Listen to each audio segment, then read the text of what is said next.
other senator judges, pero until today, when Senator Judge Rapi Tulfo clarified Opo. na yung palang Oplan Romanov, a threat against the first family. Yes, sir. Ang impression ko since last week, nung pag-uusapan natin yung Oplan Romanov, a threat ito against the Vice President. And since sabi nyo, part ng investigation ninyo, open source, di ba? Yes, sir. Opo. Yung bang speech ni Mayor Baste Duterte sa Maisog, naging part ba ng open source nyo yun? Part ng In this particular investigation that you conducted? hindi po siya nag-form part as... So kulang yung inyong open source information. Hindi po kami nakafocus sa Romanov, Your Okay. Honor. Okay. Was it also your impression na yung threat do sa Romanov was directed against VP Sara until today? I don't... Please be honest. Yeah. Don't be ashamed. No? Yeah, I don't think so, Your Honor, kasi unang-una, ang context ng Operation Romanov against the first family. I know. So it definitely against the president and his family, Your Honor. Ngayon, nung tinanong ho siya ni Princess Maui, doon nga kami nagtaka. Anong ibig sabihin ng Romanov? Anong context niya ng Romanov? Bakit against sa Vice President? Hindi naman sila yung first family. So, yun yung reason po, Your Honor, kung bakit we try to invite Princess Maui na shed us some light para makita namin ano bang ibig mong sabihin doon. Ano ba yung pwede naming i-validate na information para makapag-case build-up kami pag meron. Yes. So bakit hindi naging part ng investigation nyo do sa threat against the life of the President and the First Lady? Kasi family yung binabanggit ni Mayor Basten, di ba? Hindi kasama yung si Speaker Romualdez, hindi kasama yung Chief Justice. Opo. Di ba? Yes, sir. Pero threat against the family, the first family, Yes, sir. as mentioned by Senator Judge Rapi Tulfo.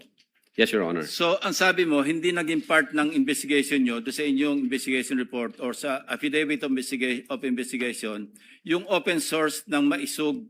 Hindi po siya speech. nakasama. Sir. Bakit hindi napasama? Open source din yun eh.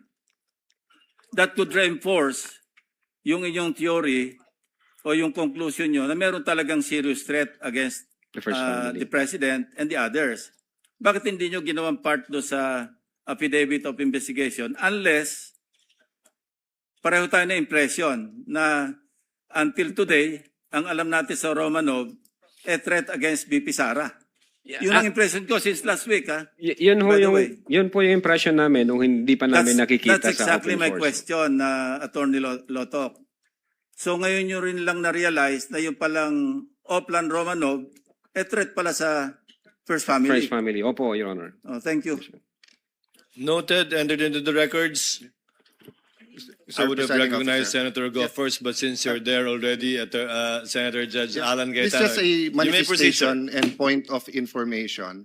As Senator Judge Lacson said, no, it's for each judge to appreciate. But let me put context, no. I'm not close to VP Sara. I'm not close to Mayor Baste. Ang kasama ko sa Congress si former Deputy Speaker Pulong. But in the last 4 years, I think I've seen him twice or thrice. Yes, Your Honor. Okay. But my reading nung sinabi ni Mayor Baste is pag natulog ka sa gabi, remember the Romanovs. So we have to look at our history. The Romanovs were evicted via a revolution. Diba? So, Mayor Baste was doing a parallel ng 1986 na paalis yung mga Marcoses via a revolution. But unlike the Romanovs, the Marcoses were given asylum or whatever you call it in Hawaii, and over time, nakabalik until the president became president.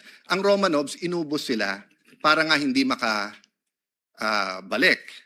Now, if Mayor Baste was making Romanovs uubusin kayong Marcos, di dapat na-offend si Senator Judge Amy Marcos because she's a Marcos. No? So, secondly, if he made that threat, so if he was saying, may Oplan mo, Romanov or maro-Romanov kayo, I'm sure the PNP or the Presidential Security Command, the National Council, would have filed a case against Baste. So I just want it's fair that you mentioned him, it's fair sa investigation mo, but I don't think we should draw a conclusion here that Mayor Baste was threatening the first family, because remember, there's a thin line between a warning and a threat. So pag sinabi ko sa iyo ngayon, witness, pareho tayong abogado, kompanyero, pareho tayong taga-Ateneo, mag-ingat ka sa sasabihin mo. That could be a fair warning. That could be not a threat, di ba?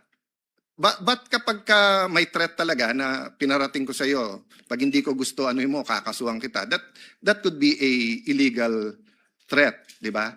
Pero pwedeng warning. So I just want that on the record, Mr. Presiding Officer, Mr. Senate President, because everyone's watching, and in the same manner, we have to be fair to the first family. We have to be fair also to Mayor Baste and to the Dutertes, that rather than draw a conclusion that there was an actual. So the Counsel for Defense was making a distinction, mentioning Romanov and Oplan Romanov are two different things. It may be the same, it may be different thing. For all we know, narinig ni Mayor Baste na sila Iro Romanov, kaya binanggit niya pabalik. We don't know. I don't know. I haven't discussed it with anyone. I haven't discussed it with the few senators na kaibigan ko dito. So let's just be circumspect and careful from making conclusions. But as far as it is relevant, Mr. Presiding Officer, I appreciate the answer of the witness. Thank you. Thank you. Kayo'y nakikinig sa DWAY 1332 SMNI Radio Cabanatuan, kapartner mo sa balita at serbisyo.